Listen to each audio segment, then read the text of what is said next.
Hi, this is Debbie with Impression 5 Science Center, and I'd like to welcome you to Sensory Friendly Science. This is our chance to engage in an activity with you that's sensory exploration and sensory friendly at a time when you may not be able to come into the Science Center. Today we want to talk about shapes. I want to talk about specifically two-dimensional shapes, so flat shapes, shapes that you could draw on a piece of paper or that you could cut out of a piece of paper. And we're used to all sorts of shapes, right? We start learning about them in preschool. We have rectangles and squares and triangles and circles. All of these are shapes we're familiar with, right? And then we can get some of the shapes that we don't see quite as often, like an irregular hexagon or a trapezoid or a rhombus. All of these are also shapes that we see all of the time. And when we're looking at the world around us, we have shapes that are simple shapes and we have shapes that are combination shapes. If I take my square and I turn it at an angle and I put two semicircles on it, it becomes a heart. If I take this shape, which is made of actually two triangles stuck together, and I add two more triangles to it, I can make a five-pointed star. If I take my rectangle and I put a triangle on it, that's what we usually think of as being a house. But if I take and I do it in this direction, it's an arrow. And most of our shapes around us are things that are more than one shape stuck together, and a lot of times significantly more complicated than what we just did. But we see shapes everywhere. We've got circles and squares, and I want to talk about how our shapes, our two-dimensional shapes, interact with string or yarn. One of the great things about string is that it can make all sorts of shapes. I can take it and I can wrap it around my cup, and it's in the shape of a circle. If I wrap it around my starch canister,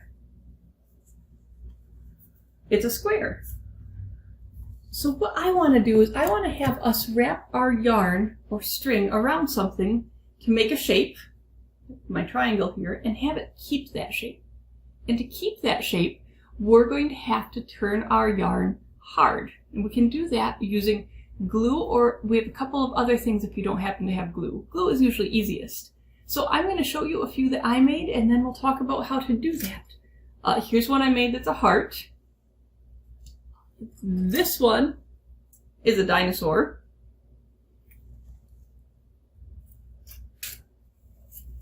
And this one is a circle that we left a loop on top so I could hang it someplace. And these are somewhat fragile. Here's my C. And you can see it's made out of a whole bunch of yarn that keeps that shape. It is a little bit fragile. Depending on how you make it affects how fragile it is. But they make a great decoration. This one, we put a loop on so it could be hung up. So we're going to make those by taking our yarn and putting it in something like glue and making it into shapes. And the shapes that I made, some of them we drew, some of them we got from things like cookie cutters. So this star matches this cookie cutter. These cookie cutters are a great way to make a shape. And before we go any further, I want to stop and do our sensory audit and talk about what we're going to experience while doing this, and then we'll talk about what supplies we need. Let's see. Taste. We are not tasting anything, so that one's easy. None of this is edible. Sight. We're going to be looking at all sorts of things. Some of it can be colorful, and the only thing that's odd is that for the background, some people can use saran wrap or you can use aluminum foil. Aluminum foil looks very shiny and pretty. For smell, there is a little bit of a smell to some sorts of glues. It's not a really strong smell, but some people like it and some people don't. For touch, you're going to be touching string, and so you'll be feeling that go between your fingers. You're also going to be touching the string once it has glue on it. And There are a couple of ways you can deal with that. One, tools, forks or chopsticks or all sorts of things can make it a little easier so you can poke it around and touch it less. And two is gloves. Gloves can help with that as well. Now we're going to be making these more than one way. Not all of them involve a lot of glue touching. So you can do it with a lot of glue touching or just a little bit of glue touching, depending on how you want to do it. And sound. There's crinkly noises from whatever your background is. This makes crinkly noises. It also is very loud when I rip it. And one of our ways of making this requires something like styrofoam. The styrofoam is quiet in and of itself, but we're going to poke things into it. And poking things into styrofoam makes a noise. It's a interesting noise. Some people find it very unpleasant. If you do, then a couple of things. The second way we're going to make them doesn't require you to have styrofoam, so you can skip it completely that way. Or you can wear earplugs or ear defenders while you're doing it. Or you can use a cardboard box instead. It's a little harder with a cardboard box, but you can still do it. So there's a workaround if that's going to be a problem for you. So now that we know what we're going to experience, let's talk about what supplies you need. You need yarn or string. Thread didn't work very well, but yarn worked fine. Different types of yarn worked fine. String like kitchen twine worked fine, or garden twine. All of those worked absolutely fine. So any of those would work. You need something to make your string hard. The easiest thing I believe to use is glue, just plain white glue. If you don't have white glue, Mod Podge or other decoupage mediums like that can work as well. And if you don't have either of those, then a couple of other things that work. If you take hot water and you dissolve Epsom salts in it until no more will dissolve, and let it cool a little bit so you're able to handle it, that works. You can do the exact same thing with dissolving it in hot with sugar or with cornstarch. Couple useful things to know though: cornstarch kind of can leave a white powder on things, and sugar will make it look brilliantly sparkly some of the time, but you'll want to be careful where you put that, because sometimes pets and very young children will think that sugared flavored string is delicious, so you might want to keep it out of reach. It's generally not good for them to chew on it. And if none of those things are in your house and they don't work, two other options. You can drip candle wax or the wax from incense burner tarts onto a shape, and that works. Or, when all else fails, hot glue. So we can also use hot glue over top of our string. The wax or the hot glue would be under supervision with a grown-up. Definitely. So, that's what we need for making our string hard. And we need string. For the ones that we're making on styrofoam, you need styrofoam. It can be any type of styrofoam. Egg carton type styrofoam works. The styrofoam that you get packages on will work. The pink styrofoam that I have over here that was used to insulate things in my house, that works. Any type of those work. If you can't stand the styrofoam and you want to do it on a different surface, I did one on the side of my Kleenex box here, and I did another on just a plain cardboard box. The only thing to be aware of with those is it's much harder to poke things into them, so you'll have to pick something that you can poke through that's sharp. So probably not toothpicks. For what to poke into it then, toothpicks are my favorite if you're using styrofoam. If you're not using styrofoam, there are other options. You can use nails. Small nails with small heads work just fine. Those can also be used in styrofoam. You can use sewing pins. Those work well for the boxes like Kleenex boxes, the pasteboard, but they do not work as well for cardboard boxes. They also work in styrofoam. And if you don't have a good solution for that, there's one other workaround, and that is pipe cleaner. pipe cleaner can be used to make your shape if you can't poke it into, if you're not able to do the type with styrofoam. That will make more sense in a few minutes. So we need string. We need styrofoam and something to poke into our styrofoam. We need a surface to put it on. I liked aluminum foil, but you're absolutely fine to use wax paper or saran wrap. Any thing like that can work well for that. And shapes. You can draw your shapes on paper. You can cut your shapes out. You can use cookie cutters. All of those things work. Some tools are useful. I found that having a fork was really useful, and I used a butter knife to stir things around and to poke some things as well. But a plastic fork is probably the most useful one. You probably would like something to put your glue in when you're working with it. I prefer that that be disposable because I don't like cleaning up glue, but it is up to you. And when we make these, they take some time to dry, like a couple of days sometimes, depending on how you make them and how much glue you add. So whatever you put this on has to be something that you can set aside for a while. I put down a table covering, and then I put down a cookie sheet and did all of mine on top of the cookie sheet so I could move it out of the way so I could have my table back. But pick some place that you'll be able to put it that will work for you. So let's get started. I have made a few different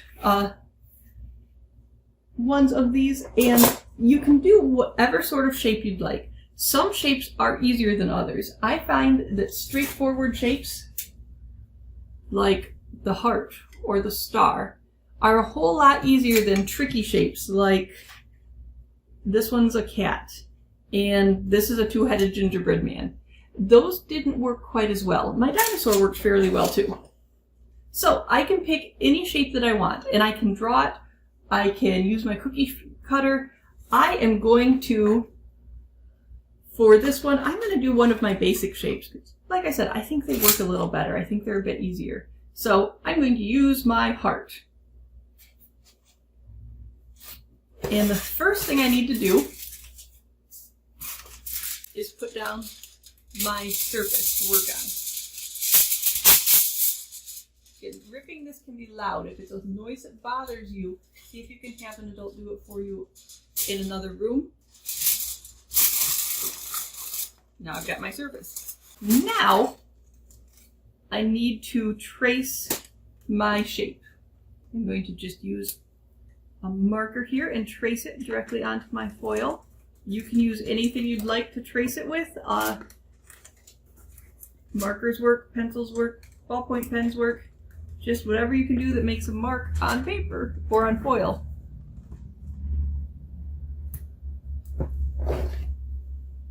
So here is my heart.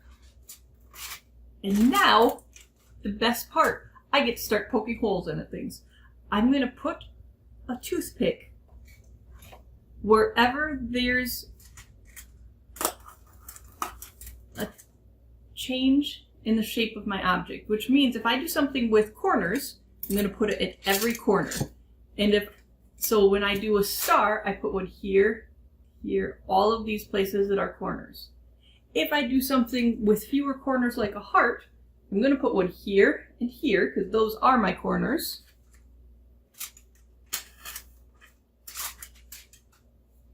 And then I'm just going to put more all of the way around, about 1/4 inch apart. So I trace my shape all the way around. Now, we're going to be doing this with string with glue on it. The shapes have to be enough that you'll be able to see them when it's just string, which is why this heart works really well. This heart also works, but see all those little teeny tiny ruffles? When I use this one, those ruffles don't show up because it's not enough toothpicks to get my string around to all of those ruffles. So, you want a simpler design is usually easier. So I'm going to keep putting toothpicks in every 1/4 inch or so, all along the outside of my heart.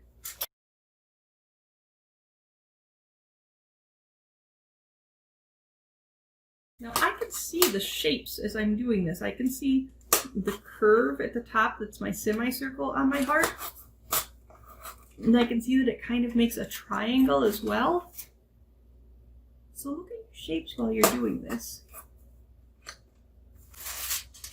So there's my heart all the way around. Now I'm going to use my yarn. The yarn doesn't have to be a specific length for this. It can be a lot of different lengths will work. I cut some pieces of yarn about 2 feet long, give or take, because you want it long enough to work with, but not so long that it's a pain to handle. And this is where we're going to get the glue. And we're going to start winding things. And we're going to do, here's a star example I did. We're going to wind string among all of these toothpicks. And it's going to be string coated with glue, so it will get hard. Now, if you think this is a neat activity and you want to do it and you do not want to handle glue, it's a neat activity to do just as this. And I could take this and I could leave it someplace and this would be my artwork. But I want it to stay when I take the toothpicks out of it. So I'm going to use glue. And I'm going to take my cup and I'm going to add about a tablespoon of glue. You can use regular glue, you can use glitter glue, any of those work. You can add glitter to glue. And I'm going to take my entire piece of string here and I'm going to drop it in. And then I'm going to stir it around. And all of a sudden I'm going to get gluey. It's like a long gooey piece of spaghetti. See, it sticks to the fork. Now, I want to scrape off glue so that it doesn't have a ton of glue going in. The more glue you add, the stronger it'll be. But the more glue you add, the longer it takes to dry. So you want it to be strong, but you also want it to dry eventually. So I'm going to scrape off the glue just like this between my fingers. And you can see all this glue that's coming off on my fingers. Whoop.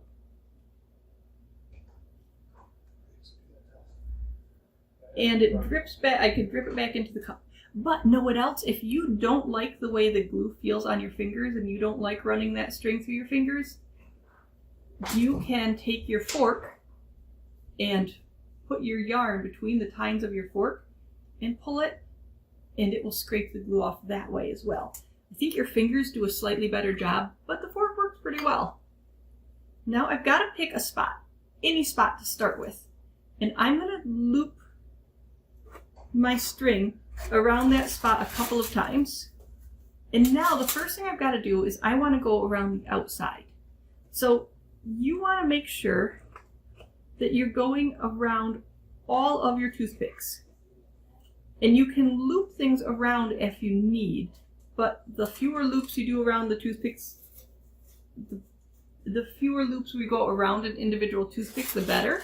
So see, it goes all the way around. That's when I did my star here, I did it kind of like how you draw one. I did all 5 points. So as long as you get everything on the outside, that's your first start.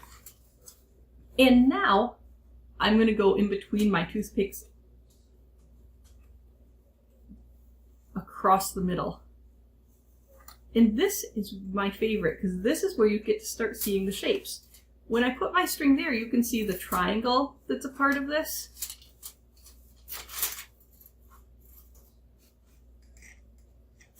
And you can see my semicircles. And you can see another triangle there. You can start playing with the shapes as you wind your string around. And it's okay if you go over spots that you've already gone across. You just want to make sure you get it all around. And once I use up this piece of string, know what I'm going to do? I'm going to do it again with another one. My next one doesn't have to go around the outside. Going around the outside is just while you're creating a frame when you're getting started. So there's my first piece, and we are going to do this again. And I get to decide how many I'd like to do. And how many pieces of string I do depends on how many I think looks good, how big my design is, all of those sorts of questions. So I'm going to put this piece of string in there, and I'm going to stir it up to get my gooey purple spaghetti here.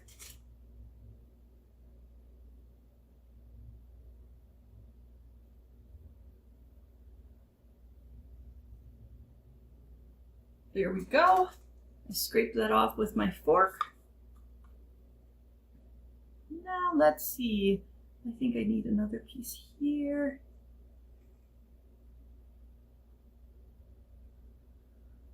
Here. Here.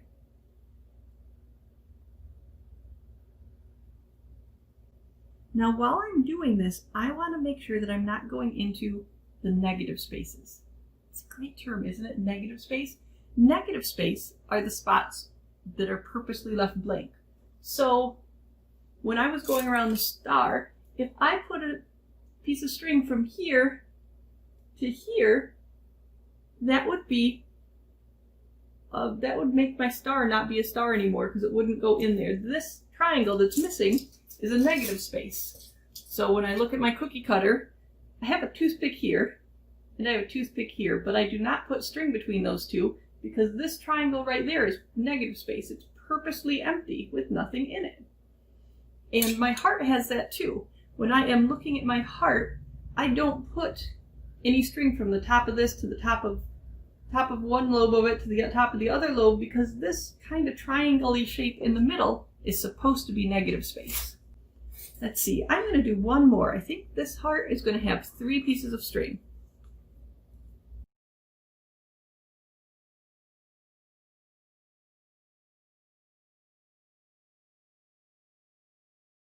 So here we go. Here is my heart. And now I need to leave this to dry for a couple of days. So the one that I made earlier today is still not hard. It's still very squishy when I poke at it. So I know that one's not done yet. I made one yesterday that is hard, and I pried it up.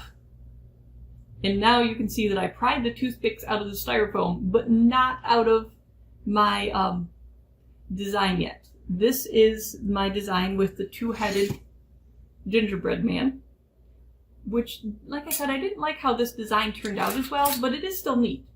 Now, one of the reasons I like toothpicks is you have a choice when you try to get your toothpicks out. Sometimes the toothpicks come right out super easy. You just wiggle them and they pop out. But if they don't come out and you have trouble with them, like let's say this one, it looks like trouble. If I can't get it out, I can do something great that I can't do with nails. I can break it off. And there'll be a little tiny piece of wood left, but my decoration will still be just fine.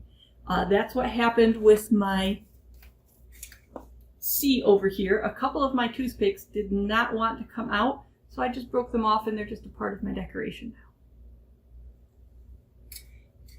And if I didn't want to use my frame out of toothpicks because I didn't want the noise of the toothpicks going into the foam, the other option to do it this way is to use a piece of pipe cleaner, and you can make your pipe cleaner be whichever shape you'd like and wind yarn around it the same way. And this one did also still take a couple of days to dry. So that's our first way of doing this. That's my favorite because I like winding all of the strings. I think that's really neat. But our second way of doing this is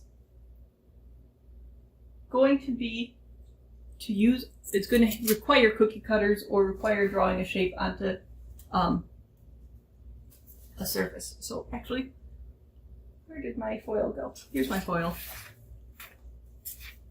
So I'm going to take a piece of foil,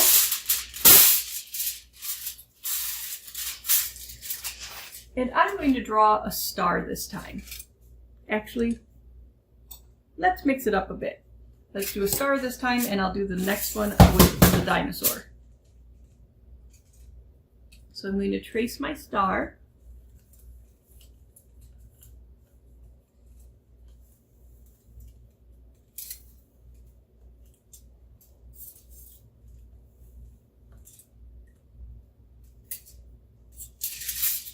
So I have a star just like this.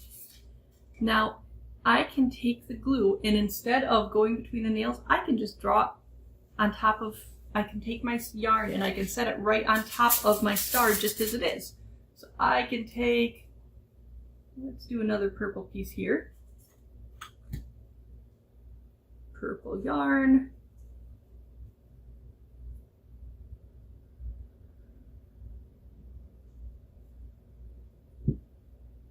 And here is my purple yarn that I'm going to do exactly the same with.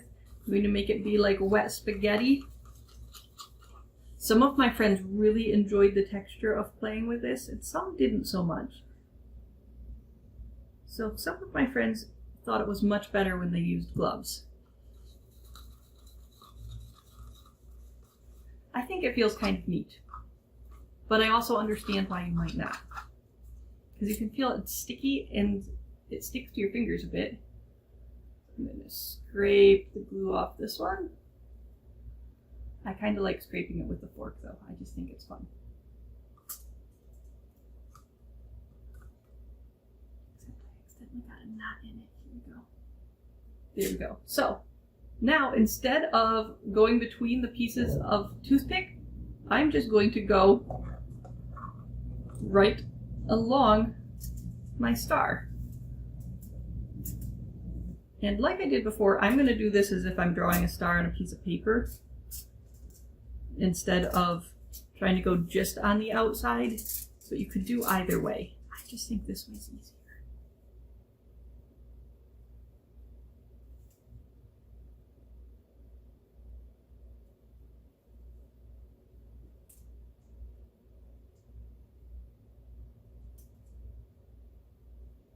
And once I get along the outside, then I can fill in just like I did on the toothpicks. So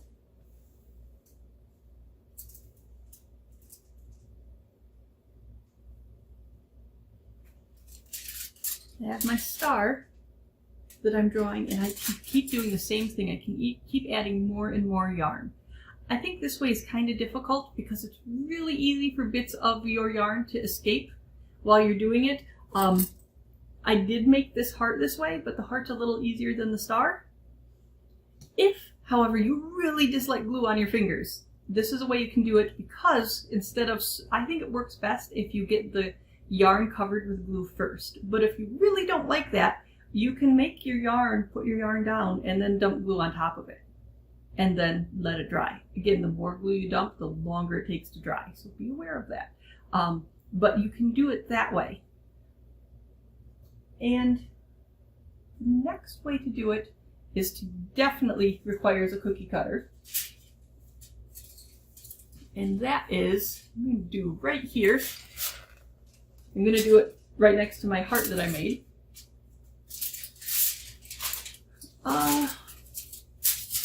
Why don't I use my dinosaur here? I'm going to set my dinosaur right here.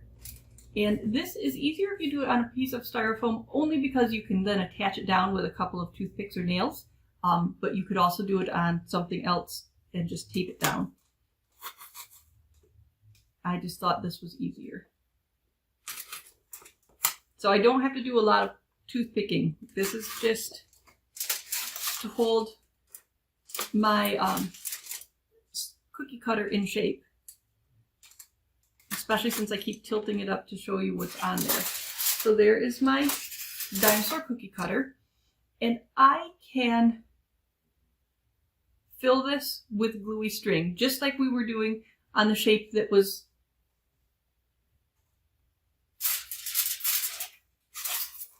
that we just did. I can take this piece of gluey string that I just made for that star, and I can put it inside of my cookie cutter.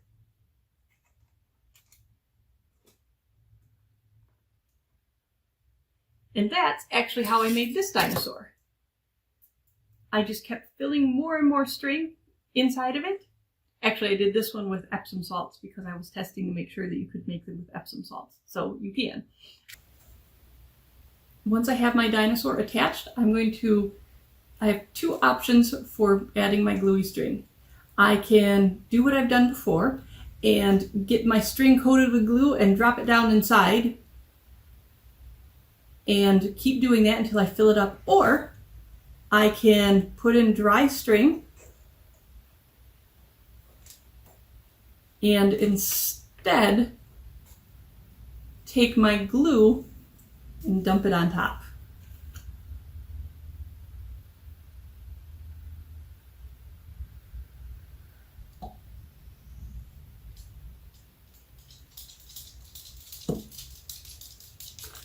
Once I have glue in there, I want to mix it together. So I am going to be undoing my spreading of some of my yarn.